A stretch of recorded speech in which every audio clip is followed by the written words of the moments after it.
Okay, Gabriel, I got your battery hooked up. So the battery is good. I had it tested and it was testing okay. And so now I got it all hooked back up. And I'm going to turn the starter. I want you to see what I see.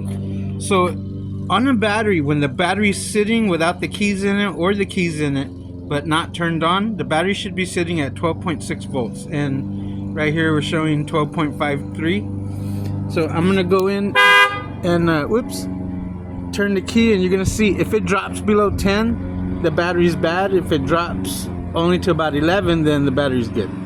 So check it. See, your battery's good, but you can hear over there your starter's not working. Oops. Okay, I'm turning it off. Battery goes back to 12.3. But it'll slowly trickle back to about 12.5, 12.6. But it's a good battery. It's your starter that's bad. So you're going to need a starter. So at least it's easy to get to, and I can get it out and swap it out. But I'm going to have to remove some hoses. So good thing I didn't put the coolant in it yet. What I usually do is I start the motor, make sure it runs.